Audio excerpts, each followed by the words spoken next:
Hey everybody, it's George with the Astronomonkey here. Just out doing some observing here on this fine summer night. Really couldn't have asked for a better summer night to be out here. Humidity is relatively low for Georgia, which is awesome. And then on top of it, you've got a beautiful sky. You can see the hand control there for the telescope. Telescope's there, I promise. And I am just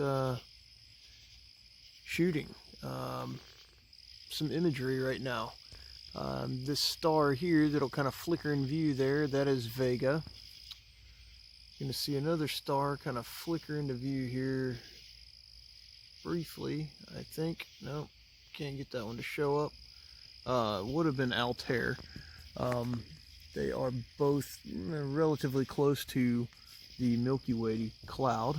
You would be able to see the Milky Way cloud there if you could see it. You can see it faintly from my house, which is pretty awesome.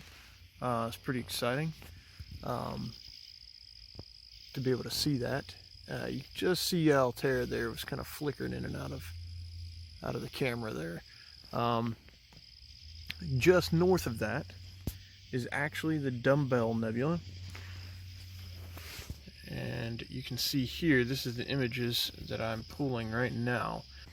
Anyway, so as we're taking these images of Dumbbell Nebula here, I figure we'd just kind of talk about it. So the Dumbbell Nebula itself it's a planetary nebula.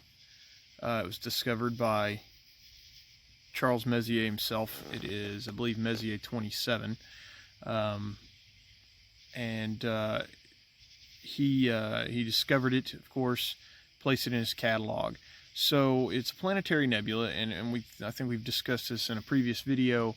Planetary nebula is basically a dead star. Okay, so it's a star that was only slightly larger in mass than the sun, roughly 2 to 3 times the mass of the sun, and they kind of blow up, become a planetary nebula once they die. I don't want to say blow up, but that's what they produce. Is this it's basically a shedding of the shell, of the outer shells of the star. So anyways, Dumbbell Nebula has a 7.4 visual magnitude, so it's a fairly bright planetary nebula. For any of you that don't know what visual magnitude is, let's discuss. This is a good opportunity to do it. I wish I could show you the night sky above me, so why is it a visual magnitude 7.4? 7.4 is a pretty solid magnitude. You could visually see that with your eyes if it wasn't kind of a dispersed target. If it was a point light, point source like a star. You'd probably be able to see that with your naked eye. So this planetary nebula in particular, Dumbbell Nebula, is 1,400 light years away. In comparison, the Ring Nebula is 1,400 light years as well, and it is, I don't know its visual magnitude. It's a fairly bright target as well. But something like the Blinking Planetary Nebula sits at 4,000 light years. So it's much smaller. It looks like a star when you look at it, because it's quite a bit further away. If it was at 1,400 light years away from us, it might appear very similar in size, target-wise, to the Dumbbell Nebula. It might be smaller physically, and that may be why it appears smaller. But let's get back to visual magnitude. So it's a 7.4. Well, if you take a look at stars, there's what is called visual magnitude or apparent magnitude. Okay, so you see some stars when you go out at night that appear very bright and large, and some that appear very small and faint. Now, it could be true. It could be that those stars do actually vary in their size and in their brightness. But it's also more than likely or very possibly a trick of distance as well. So that's why we call it the apparent magnitude, because it's not the true magnitude of the star. It's not the true brightness of that star. It's what our eyes perceive as the brightness of that star. So you take an object that may be very close, let's say the sun size, and then you take something very large, such as Betelgeuse in Orion. If you put Betelgeuse very, very far out, it may appear very faint and very small compared to the sun. Now it is,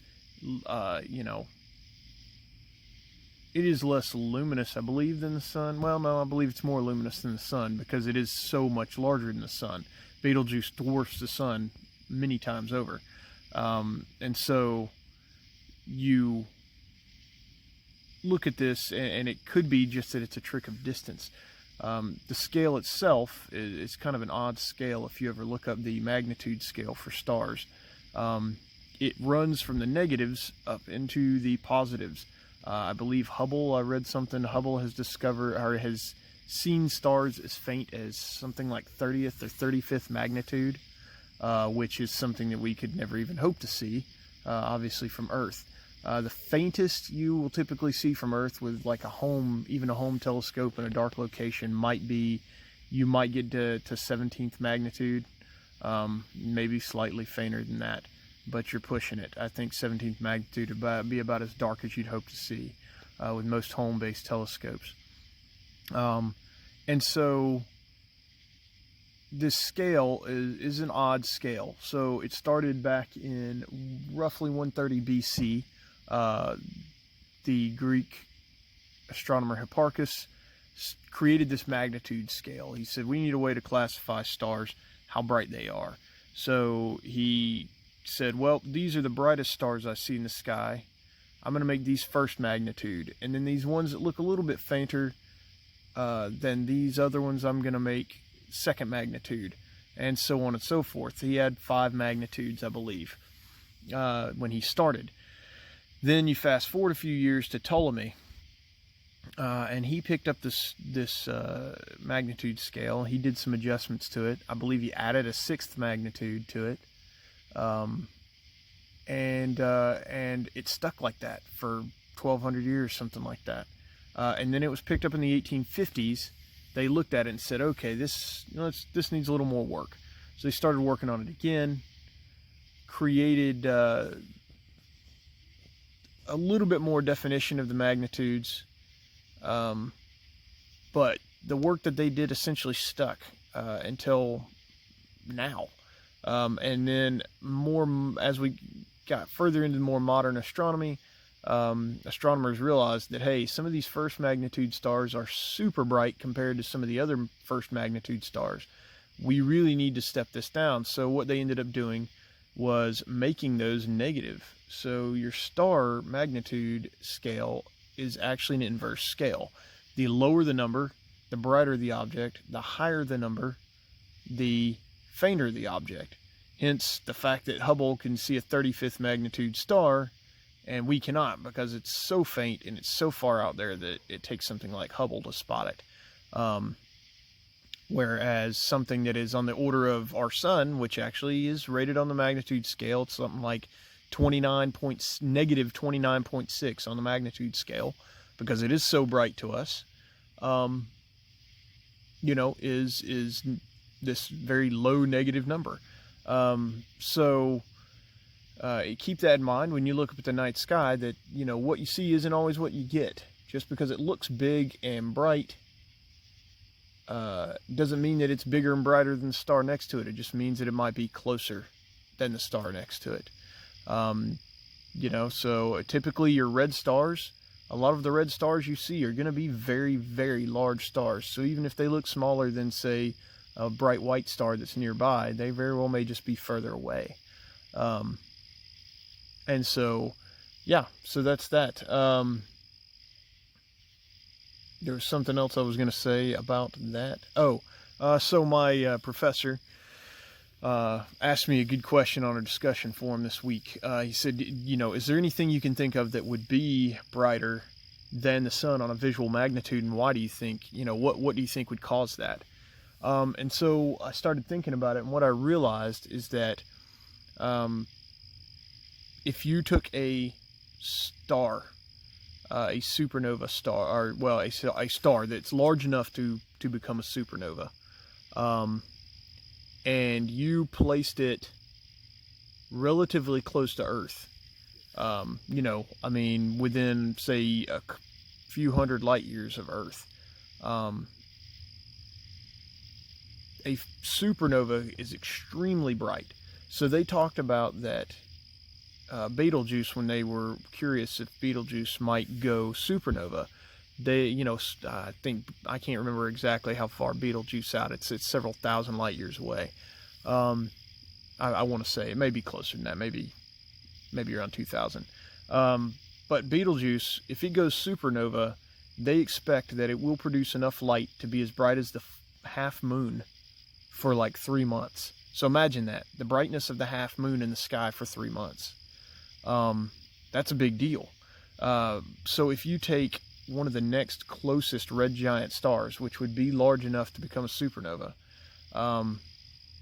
it is something like 800 light years away. So if you take that star 800 light years away, that's large enough to become a supernova, and it explodes, becomes a supernova, if it's that much closer than Betelgeuse, and Betelgeuse would be a half moon brightness, then it is conceivable that that supernova itself could be bright enough to actually be brighter than our sun for several months. So imagine that, 24 hours of sunlight for several months off of a star that's, several hundred light years away from Earth. It's pretty crazy idea, but it's conceivable. Anyways, get out. Please don't forget to look up at the night sky. As I said, I can see Milky Way cloud faintly from here. Just over the treetop, there is Jupiter for you. Jupiter, whoa, it's kind of, camera doesn't know what to do with it. Little point light. That's Jupiter though. It's out nice and bright. So go outside, get a pair of binoculars if you don't have a telescope. It's enough for you to see the shape of Jupiter and possibly even see some of the very faint dots that are its stars, or its moons. So anyways, this is George with Astronomonkey signing off. Please hit the subscribe button or the follow button. And, don't forget to keep looking up. The sky's for everybody. Hope you enjoy. Good night.